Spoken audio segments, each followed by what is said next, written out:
What's up, guys? Welcome back to the channel. Today, I'll be, of course, talking about Season 2, Episode 3 of the Ninjago Dragons Rising, titled Beyond the Phantasm Cave. So, let's talk about this. But before we begin, if you haven't watched my two episode reviews, go watch them now. And huge spoilers for this episode. So, if you have not seen it, go watch it right now. It's out on Netflix. So, without further ado, let's talk about this episode. Now, this is a great episode just because it focuses more on Lloyd's visions, which that's great.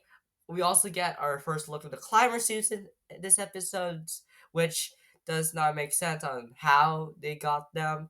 And of course, we got some huge spoilers at the end of the episode. So let's talk all of this.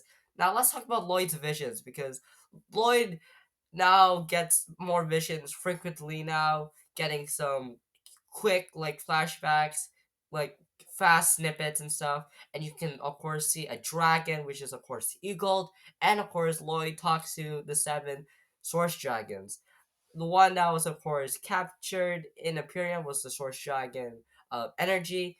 Lloyd was of course talking to the flame one, which is of course the source dragon emotion.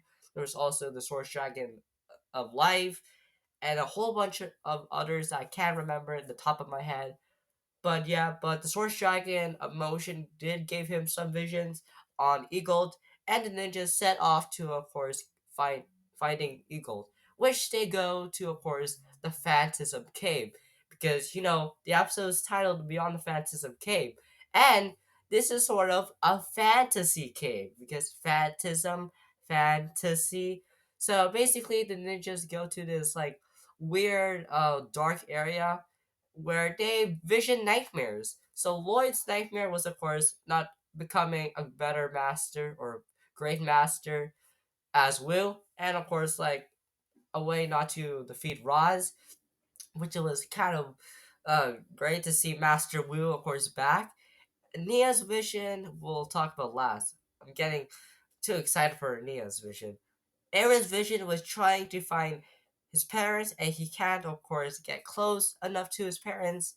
Sora's nightmare was, of course, Beatrix and Roz coming back to Imperium, and Kai and Wildfire didn't have any nightmares. If I had to guess one, huge spoilers, but Wildfire probably was afraid of getting a boyfriend because we do know in this season that Wildfire does get a boyfriend.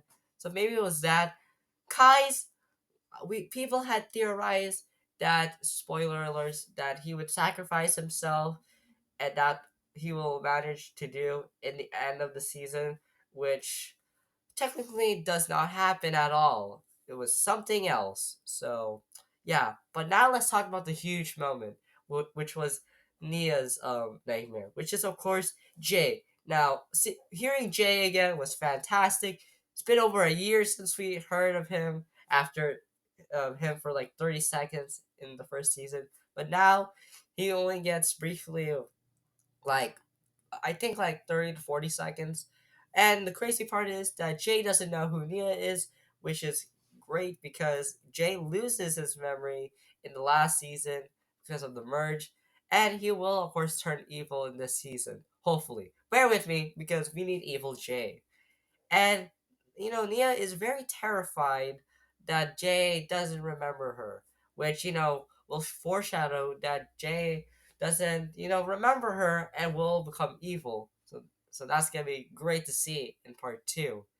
And overall, the ninjas managed to, of course, go to Eagle's domain and, of course, have a quick little fight, sort of, or intervene with Eagle. But overall, this episode was very great, especially, of course, seeing Jay once again, and I really love it. But anyways, you guys, that's gonna be it with this video.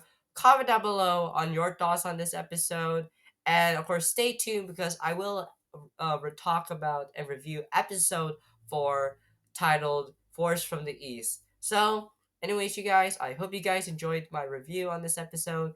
Make sure you guys subscribe, turn on notifications whenever I post a brand new video. And until then, I'll see you guys next time. Bye!